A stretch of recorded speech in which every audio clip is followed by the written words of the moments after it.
Well, it's nice to see your faces, and you are from my home state in North Carolina, and I'm excited to be talking to you today because Catherine and I really want to talk to you about how municipalities and private organizations are working together. And in Charlotte, you guys lead the animal welfare movement. So, talk to us about that. How during this very scary crisis are your two organizations working together? Are you guys talking every day? Give us the scoop. Well, I'll start in just saying that we are very fortunate that we had such a strong relationship before this crisis occurred. So that foundation was in place for us to have very close communications and collaborate through this and trying to coordinate our services. So I'm fortunate that I have Josh over at the city shelter and that we have that relationship here in the city of Charlotte. So to answer your other question, we do daily check-ins. We do a 1 o'clock Zoom every day. So we get to stay in touch. We just basically update each other on where things are, challenges that we're having, what we're thinking about shifting maybe with our operations and how that impacts each other. And just staying, I think I told Josh the other day, I'm so glad that we do this every single day because it keeps us connected. It keeps our staffs connected. And we can have a coordinated message here in the city of Charlotte. Josh, when you're on your Zoom calls, is there information that you're sharing with each other that the other didn't have? I mean, you know, information is coming from all over the place with COVID-19. Tell me about your information sharing. Absolutely. So from my perspective, we can cover a lot more ground with there being both of us, and me being on the municipal side and Shelly being on the nonprofit side, we're plugged in different areas across the country. So we get a little bit of information coming from a lot of different places, and then we can kind of do that deep download with our daily call so that we're both aware of what's coming from our state legislature, what's coming from our local elected officials, what's coming from the national orgs and recommendations. And it gives us a broader view of the whole situation. Shelly, how are you communicating with your staff every day? Well, I have 5 direct reports, 4 of them being my VPs that run the operations and our essential organizational operation. And we do daily Zoom meetings, checking in, 3 o'clock in the afternoon. I usually check in with them early in the morning too. And just what has shifted, what's the morale of staff, what challenges are we seeing, what's our population looking like. So we're getting that information in real time so we can make decisions. I think one of the most challenging things right now is that information's coming in. We're getting new information all the time. So it's changing minute by minute, hour by hour. And I think one of the biggest challenges in communicating with the staff at large, with the entire staff, is that I think there's been some frustration because we've told them where we are at 1 minute, and then we get new information, and the next day we're telling them something different. So I did a mass communication to my team, and it kind of explained why that was happening and how we were making decisions, how we were coordinating with the city shelter.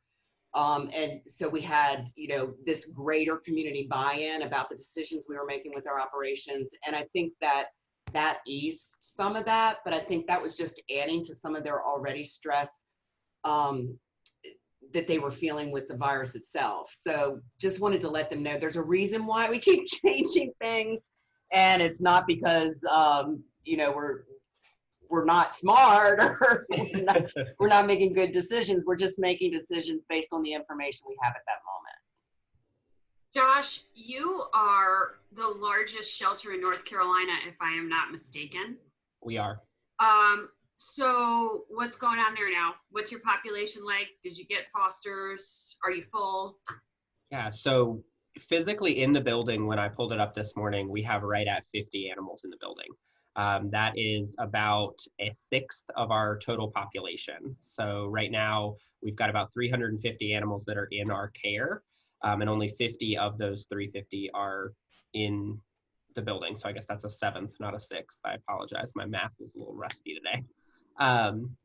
That being said, we have got a lot of people working on pushing those animals out into the foster community and then facilitating making direct adoption happen.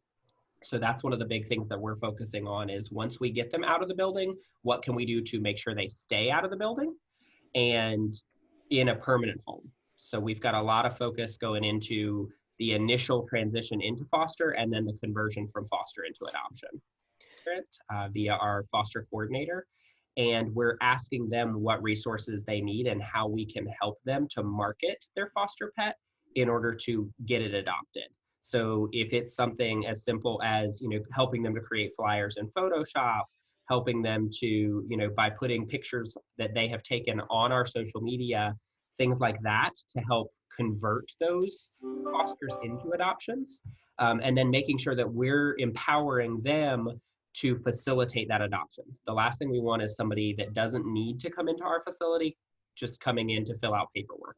We're making sure that all of that can be done remotely and that the foster parent can be the person to facilitate that rather than a staff member.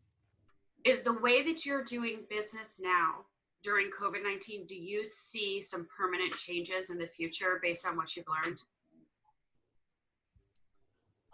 Potentially. I think one of the things that's been widely successful that we really never considered before was the adoption by appointment.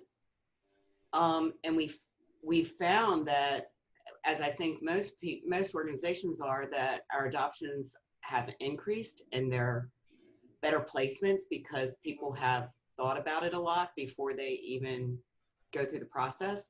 That would be one of the areas that I would consider, probably the most evident one. So for us, there's definitely some things that we have decided just in daily conversation with the leadership team here that will convert into permanent change. One of those is the direct transition from foster into adoption and providing that level of support. We're actually already looking at ways that we can expand that foster team to facilitate that support during regular business. We made some changes, and I don't even know how to say if this was going to happen. We were probably pretty well positioned for this to happen. We had some things that just kind of happened to us as far as having some construction work done within our facility that required us to empty a quarter of our kennels right before this pandemic hit. We got some awesome help from the Humane Society of the United States via transport to get some animals out. And so we had that kind of cushion space going into this. And the day that we started really hearing from state and local leadership about sheltering in place, staying safe at home, social distancing, all of that stuff, we were already rolling out programs that day of no longer intaking healthy stray cats.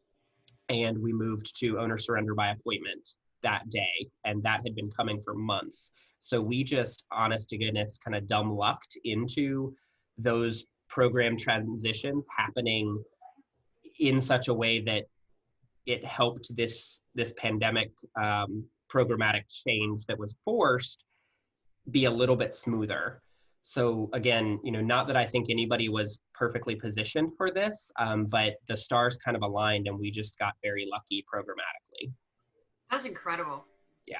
The other thing that I think's been really interesting that I think may carry through is that I think that we have had better communication and efficiencies based on learning how to use technology. Yeah. I feel like I have more communication with my direct reports now than I ever have.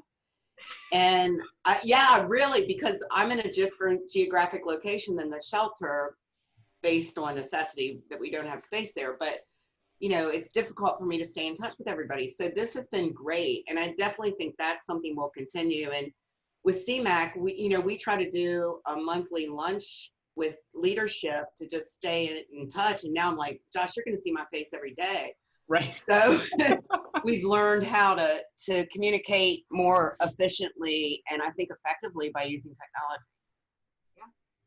Tell me about your community outreach, Shelly. Humane Society of Charlotte is known for what they do in the community. I would love to hear how you've stepped it up for COVID-19, or has anything really changed? There's a few things that have changed, mostly around trying to respect social distancing and reducing the number of people that are coming to our facility. We do a walk-in wellness clinic every week. We've had to suspend that because typically we have about 100 people come and congregate in our parking lot and wait for that.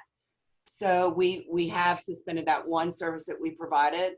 But when looking at those essential needs that we want to help pet owners in the community, the food bank is probably the biggest outreach program that impacts our community right now. And prior to the virus, we used to have people come in on Saturdays. They would get their food. We have an existing client base of about 200 people that are in need. Well, we shifted that to delivery.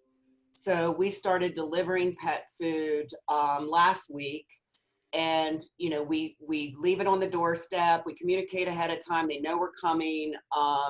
So we've prevented having that interaction during the transaction, but we found that was an effective way for us to still support the community and not have them have to leave their homes. And we're doing another delivery this week, and we're looking at expanding that as the need increases over the next few weeks. What about emergency vet care in the community now? Yeah, so most veterinary practices have stayed open in the community for emergency or essential services. That is not something that we normally provided, so it didn't impact our actual service level. However, we know that there's going to be a need. We know that people are facing financial crisis and that there's going to be a need in the future for people to have assistance in getting that affordable veterinary care at some point. So we were very fortunate to receive a grant from the Humane Society of the United States to help take care of pets that are owned pets in the community just for things like this. So we're looking at right now setting up ways to screen that, to support people, to make sure that we can have collaboration with our local vets to be able to get that essential and emergency veterinary care that's needed. Nice. The Humane Society of the United States sounds like a really nice organization.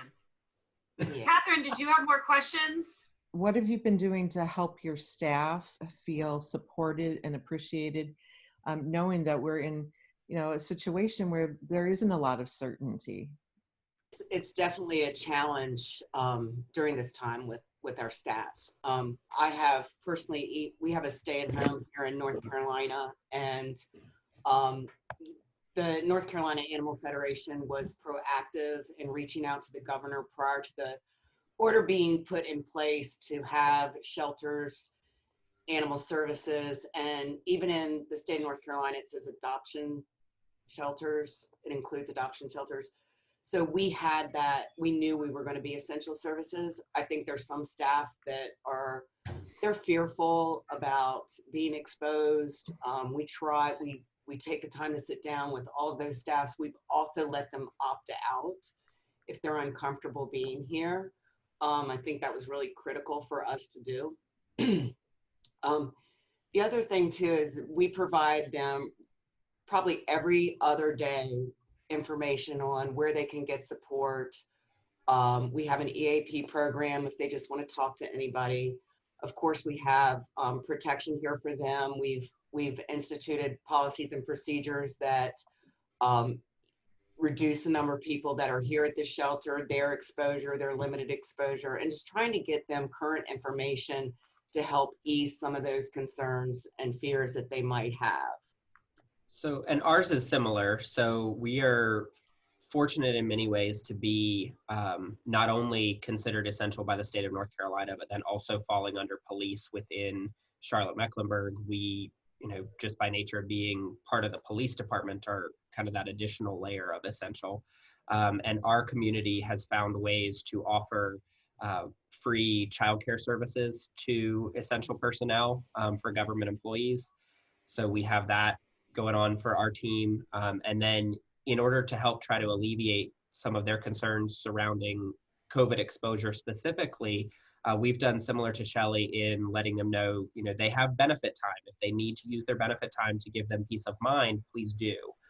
We also have gone to rotating schedules. So we've got multiple teams and we've got it set up so that there isn't crossover between those teams in order to ensure appropriate social distancing. And then if there is a potential exposure, that gives us a little bit of a buffer, and it gives us some backup resources in case we need to change staffing or shift things around to make sure that we can continue to operate appropriately.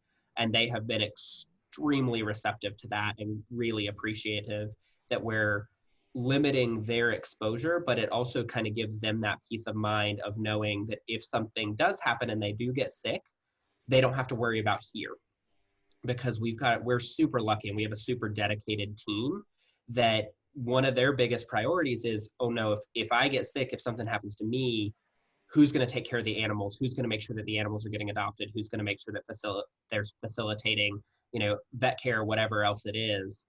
So that's a concern for them. So now having these multiple teams in place, they kind of know work is taken care of. There's a backup there if something is to happen. So that's one less worry they have, and they can just focus on A, keeping themselves healthy, but B, if something, God forbid, is to happen, they can focus on their home, not have to worry about here. Well, we just want to thank you both for joining us today and giving us a little insight as to how your teams are handling the COVID-19 pandemic. And we hope that we'll be able to continue talking with you as we navigate this journey together. And thank you for all the great work you guys are doing in collaboration and being really a model partnership for many organizations to look to for leadership. So we really appreciate you guys so much. And stay safe. Goodbye, you all. It was great seeing your faces. Everybody stay safe. Bye, guys. Thank you, and stay safe.